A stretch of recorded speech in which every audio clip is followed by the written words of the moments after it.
Sanibonani bafundi, siyanamukela engosini yethu yokufunda ulimi lwethu lwesiZulu. Sisaqhubeka nokufunda yona incwadi yethu ethi Ithemba lami ebhalwe uLangalibalele Felix Mathenjwa. Isahluko esisifundayo ke namhlanje esesishagalolunye. Siyacela ke bafundi ukuthi ni subscribe kule channel yethu bese niyayishare i-video ni-like ni-share abanye abafundi ukuze basizakale nabo. Ekufikeni kwabo kwaMbeje ababange besapholisa Maseko. Bayithatha intombazane bayoyethula kuye uNonkamfela, bamlandisa nokuthi ukufa lokhu kuyihlabe kanjani nini. Njengoba kade bona uNonkamfela lona wavele wabona ukuthi intombazane iphambaniswe yimithi enamandla. Sona njengesifo esasilandeke kahle umlando waso, wabona nje naye ukuthi akazi ukuba nayo ngisho nencane inkinga ekuselapheni. Sezikhishwe zonke izimfanelo zokuqala, waqala kuyisebenza intombazane ngaphandle kokunanaza. Kwasuka omkhulu umshikashika lona igqunywa, ibhenyiswa, ithimule kube nje yaya. Nakuba saqala saba nenkani isifo, kodwa emva kwezinsukwana kwabonakala ukuthi imuka naso insizwa yendala. Kwase kuqalile ukubonakala ukuthi ukufa kuyalalela ngoba wayeseqalile unokulindela ukukhuluma izinto eziphilayo, hayi ukuhema nje. Wayeseqala nokubona ukuthi akekho ekhaya noma imibuzo yase izisho. Sandanezwe, sikuphi lapho sikhona? Wena ngempela ubekwa yini lapha? Ubuye nini empangeni? Nokulindelwa sithandwa sami, kufanele ungaqondisisi kahle ukuthi kwenzakalani. Eqinisweni angikusoli ngokudideka konke onakho, ngizokulandisa. Emveni kokuba sengithole umbiko wokuthi uyagula, nganikela kini, ngafike ngakucela kubaba wakho ukuba uzokwelashwa lapho nami ngelashwa khona. Cha-ke umuntu omdala akazange angihluphe, wavuma kalula. Yingakho-ke ulapha namhlanje. Kufanele ubuze kanjena ngoba vele wawungaboni lutho ngaleso sikhathi. Bathi kwakwenze njani ngempela uMabeshu?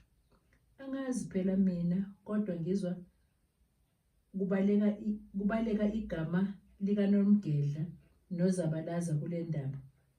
Hawu kambe, eqinisweni sengathi ukugcina kwami ukubona sasinoNomgedla engivakashele. Pho kanti kwabe sekwenzakalani? Angazi lapho-ke nami ntombazane ukuthi izinkomishi zabe seziphambana kuphi kanjani.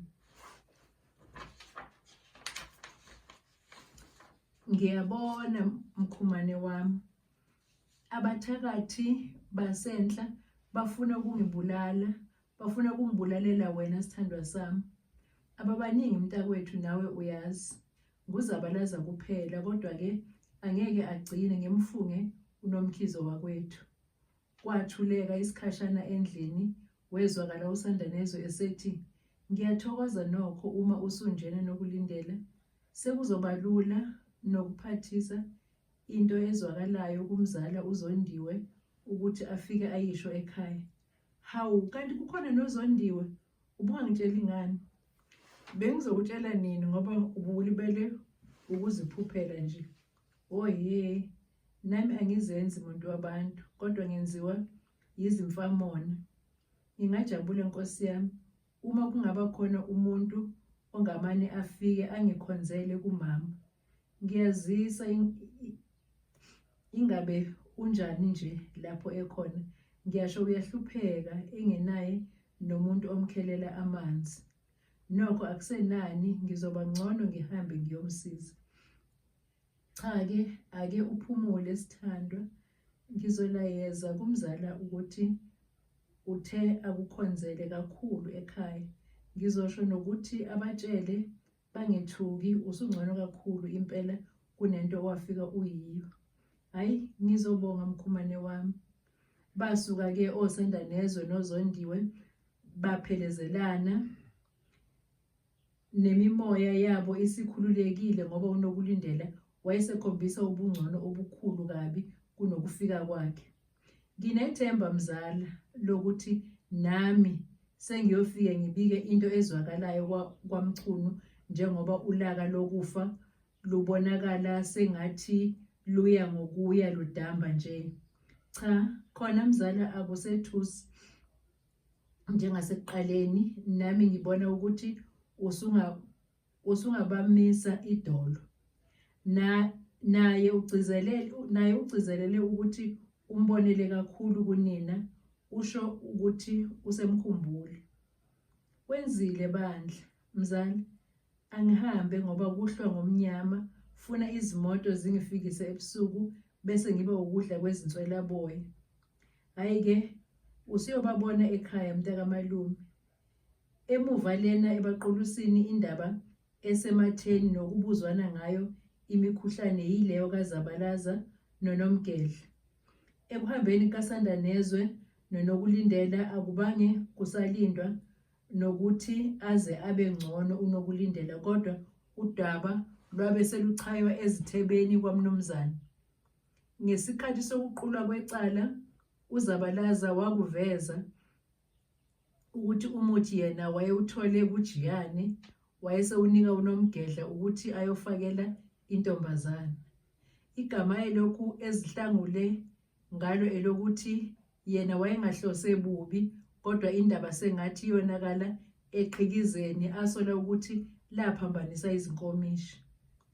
Kwathi uma ibandla seluluhlaziya kahle udaba, labafumanisa benecala bobathathu abamangalelwa lokuthakatha ingane kaMchunu ngesizathu sokuthi umphumela wokusebenzisa kwabo umuthi yiwona owaholela ekuguleni kukaNokulindela. Umnumzane akazange ananaze, wabahlawulisa abamangalelwa. Uzwelo lona lwaba khona ngoba inhlawulo yabo ayizange ilingane. uZabalaza kwaba 15 lezinkomo, uJiyane 10, kwathi uyise kaNomgedla zaba 5. Yonke leyo nhlawulo kwanxeshezelwa ngayo uMchunu uyise kaNokulindela nokuthi imsize ekwelaphiseni indodakazi yakhe. Kwathi ezintathu zazo zasala kwaMnumzane zigeza indawo ayiphethe. Ukufika kukaZondiwe kwaba yisibusiso kwaba kwaMchunu ngoba babungasehli ubuthongo bengazi ukuthi ngabe ingane yabo injani lapho ikhona. Nina baseNgonyameni, ngithi angizonehlisa amaphaphu nginazise ukuthi indodakazi yenu isingcono kakhulu kunalokho eyasuka iyikho lapha. Ukumshiya kwami nje nengqondo ibisibuyile, sekuphelile lokhu kuhema ayekuhema, usengcono kakhulu, akuseyena loya Nokulindela enamgcina egula.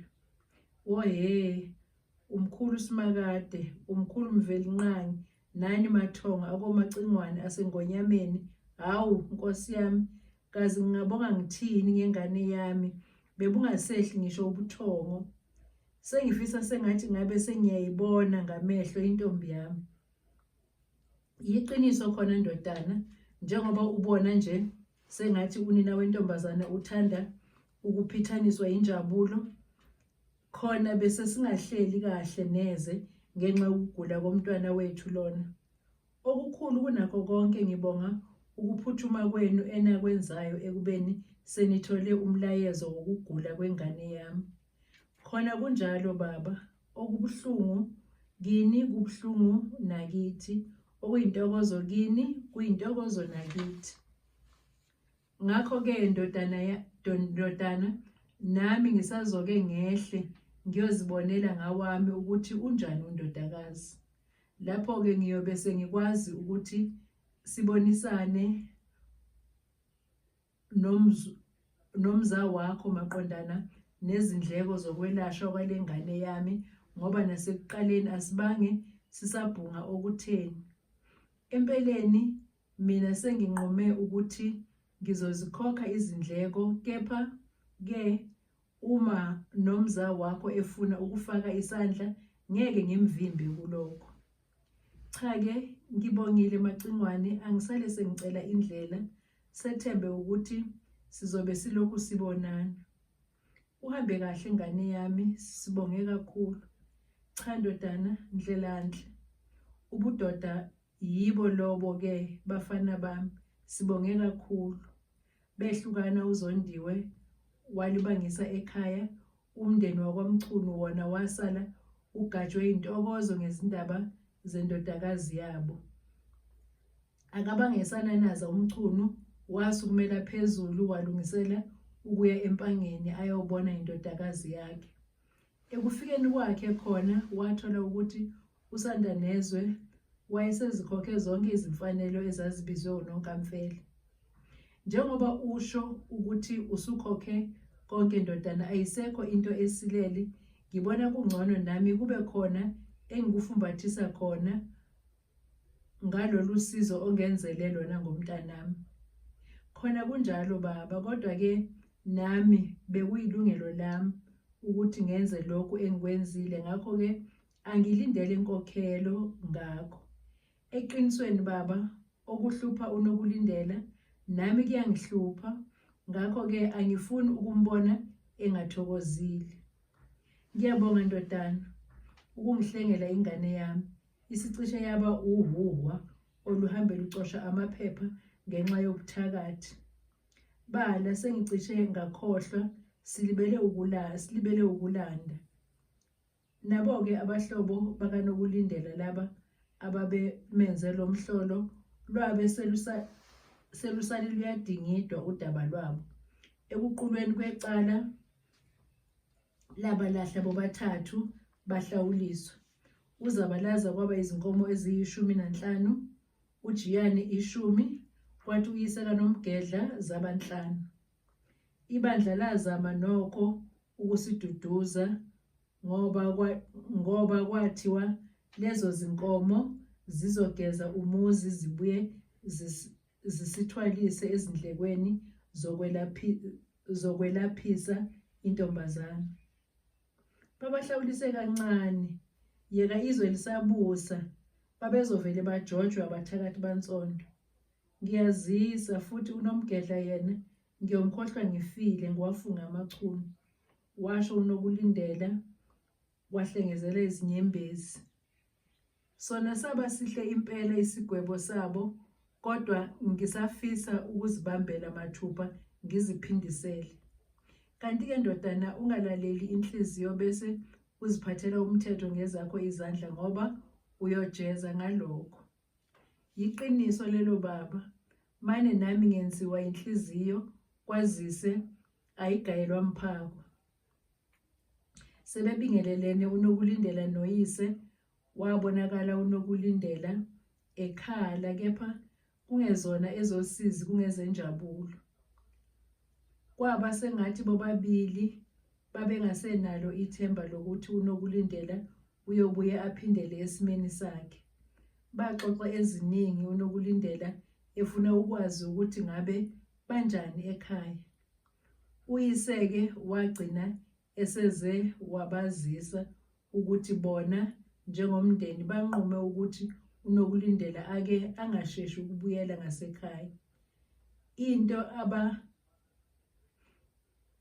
ababenovalo ngayo ukuthi babengazi ukuthi njengoba izinhliziyo zase zibomvu nje koZabalaza kwakungahle kwenzekeni. Into ayesaba uMchunu ukuthi funa athi ubuyisa ingane yakhe kanti useyimbela ithuna. Babona kungcono intombazane ike ihlale, indaba ize ithi sengathi iyalotha. Bawuthakasele bobabili umqondo wokuthi ake ahlale ngasempangeni uNokulindela. Nakuba wayemkhumbula unina, kodwa waziduduza ngokuthi uzobuye ambone. Akusizi ukuthi ajahe ebaqulusini kanti ujahe ithuna. Nalaphaya empangeni kwasheshe kwejwayeleka, wagcina esethole nabangani ayexoxa nabo ababezizele ngezifo zabo. Wahlala umchunu zaze zaphela izinsuku ayezinqumile, kwafanele abuyele emuva ngoba nakhona miningi imidanti eyayimlindile. Nebala ngosuku ayehamba ngalo, osanda nezwe nonokulindela bamphelezela baze bayomkhweza ezinqoleni. Sebehlukana unokulindela wabalisa ngokuthi uyise akaze amkhonzele kunina uMazikalala. Ingaleso sikhathi lapho ehluleka khona ukuzibamba unokulindela wabonakala sezehla ubuqathaqatha eseshiswa isizungu sokwehlukana nomuntu oyigazi lakhe. Wavalelisa umchunu ebonga usanda nezwe ngomsebenzi amenzele wona, bethembisana ukubonana emuva ebaqulusini lapho base beyophothula khona okwakusilele. Wahamba umchunu inhliziyo yakhe yenelisekile isimo nabantu ayeshiya ingane yakhe kubona. Wakholwa ukuthi ingane yakhe iphephile futhi ikhululekile lapho ikhona. Okwakufike kumgculise du yisimo sempilo umntanakhe ayemfice ekusona.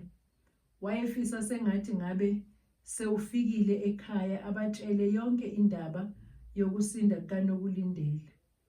Wagcina ekholelwa ukuthi naye usanda nezwe uzosinda ngoba amandla aleya nyanga wayesezibonele engasezwanga kutshelwa. Ekufikeni kwakhe ekhaya wayilanda yonke indaba yendlela yakhe yasempangeni. Wayengawuvali umlomo ngomsebenzi kaNonkamfela nobuningi beziguli ayezifice kuloya muzi. Akekho umuntu owayengathokozile emzini kaMchunu ngokwelulama kwendodakazi yekhaya. Akazange aqule nakuqula umchunu nakuba wayeyiqonqela nje, kodwa wayikhipha eyokuhlaba abonga abaphansi ngaba bemenzele khona. Mkhumane wami, angazi noma amathemba ami angiqongisa izintaba yini, kodwa ngizwa nginevuso lokuthi nakanjani uzosinda lapha. Ngifikelwa umfanekiso wethu sesihleli ndawonye sikhulisa abantwana bethu emzini wethu esiyobe sizakhele wona. Khona kunjalo nokulindela wami, njengoba nami ubona sengathi ngiyakugwema ukuthi sihlangane besasikaza lokhu abakusikazayo, yingoba ngifuna ungachaphazeleki nangaphutha ngalokhu kugula. Yingakho ubona sengathi ngiyakugwema nje. Khona nami nginenkolelo yokuthi ngizosinda zonke izinto sizenze sikhululekile singenaluvalo. Khona ungathi sengiyabona wemadoda usugqishazela emagcekeni kwethu ungigqigqizelele. Phela lokho yikhona kanye engingakuthokozela ngoba ngingabe ngigqigqizelela umuntu engimthandayo nengazikhethela yena mina. Pho yiliphi idlozi elingavimbela izifiso ezinhle kanjena? Asazi phela, kodwa nakuba kungayi ngezifiso nezilokotho zabantu, kodwa kulokhu nginethemba lokuthi kuzohamba ngokwezifiso zethu.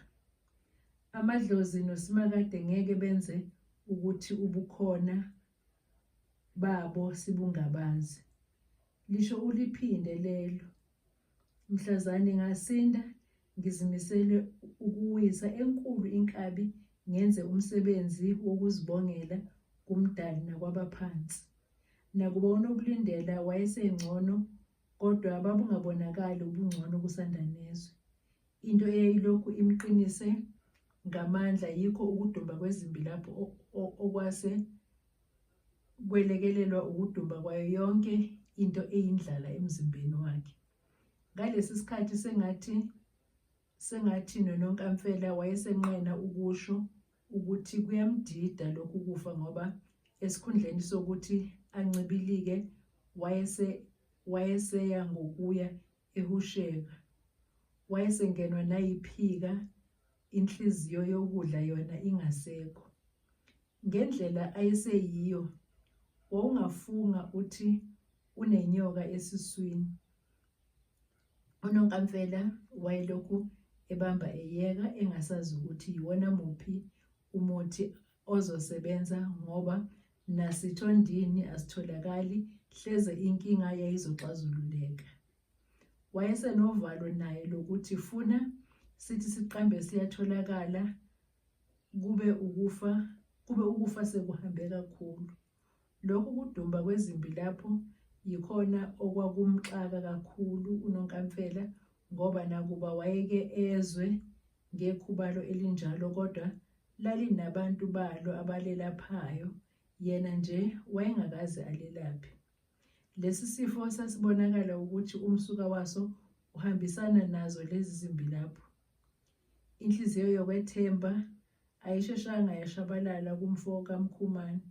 Wayelokhu ezitshela ukuthi kuzolunga, inqobo nje ukuba kutholakale isitho. Wayebuswa yikho ukuthi ngcono kuhlulekwe kuzanyiwe. Siphela lapho-ke isahluko sethu sesishagalolunye bafundi. Sizohlangana futhi esahlukeni sethu seshumi okuyobe sekuyisahluko sokugcina. Nisale kahle bafundi.